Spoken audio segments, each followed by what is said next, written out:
Guys, for this video, another day, another life, another luto naman ang Menikalinan Minday. Ayan guys, for today's video ay nagluluto po tayo ng gulay na adobong gulay guys, nakapit at ginisa, piniritong isda. Ayan. So yan po ang ating luto ngayon guys. Meron na rin tayong naluto dito guys at meron na rin kumain guys at hindi ko na gusto. Itong ating pusit. Ayan. Itong pusit guys. Pusit, tapos always na pansit para sa bayan. At ang ating tawag yan paksiw. So nagpiprito pala tayo guys ng ating tamarong.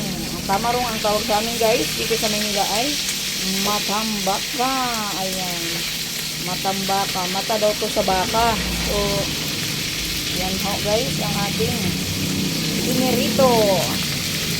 So yan po ang ating araw-araw na ginagawa sa ating daily life ngayon guys, na meron na tayong mini kalenderya. So sa mga gusto pong magkaroon ng mini kalenderya, simulan nyo lang po sa maliit na puhunan. Ako po ay nagsisimula lamang sa 1,000 guys. At ngayon guys ay umaabot na ating puhunan ng kulang-kulang 2,000 dahil tumataas na ho siya guys. Ayan guys. Ayan, thank you sa lahat po ng ating mga ka-followers dyan. So walang sawang tingin at panonood ng ating mga picture, photo, pics, pagbabasa ng mga pics at mga video.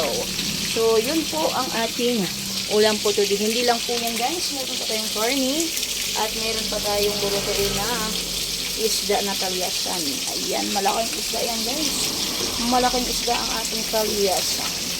So guys, magpaplano po na magnegosyo. Hindi basta-basta po na plano lamang. Dapat pag-isipan na mabuti at merong diskarte sa buhay na pagkukunan po natin ng pagkakudaan sa araw-araw kahit unti-unti. Ang pagnegosyo guys, hindi mo makukuha agad sa una lang. Kailangan sa pagnegosyo guys ay consistency. Ibig sabihin, tuloy-tuloy, araw-araw na walang kalita kang nagtitinda. Kasi kapag once na mag-absent ka, mawalan ka ng customer. So yun po ang dapat na kailangan natin guys, na hindi po natin absent, hindi po tayo mag-absent o hindi po tayo mag-tigil-tigil sa ating pagnegosyo. Dahil doon mo makikita guys, sa loob po ng haba ng panahon, diyan mo makikita kung kikita ka na or kumikita ka na. Dahil sa umpisa talaga guys ay mangangapa ka sa mga buyers, mga customers, at mangangapa ka pa kung paano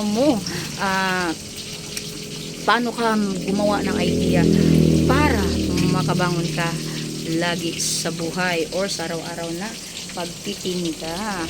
Ayan, marami kang matutunan guys sa bawat araw na niluluto mo.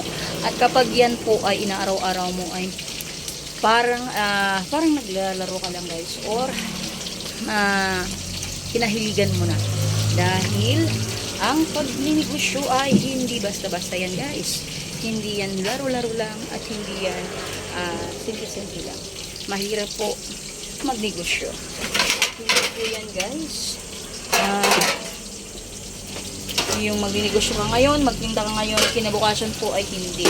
Dapat hindi ho ganun. Dahil paano ka kikita, paano ka rin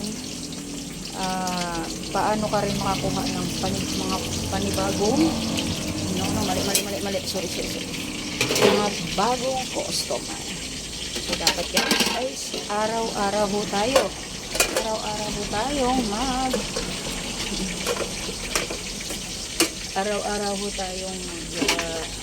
titinda. Katulad na lang nito guys, tayo po ay hawak ng ating cellphone habang po tayo nagsasalita. So hinahangon ko na pala guys ang ating piniritong isda na tambaka guys. So binibenta lang po natin ito guys ng 40 pesos. So sa mahal ng gas at mantika ho guys, minsan nalulugi tayo, minsan naman po ay kumikita tayo. So hindi po laging nito guys paldo ang pagninegosyo.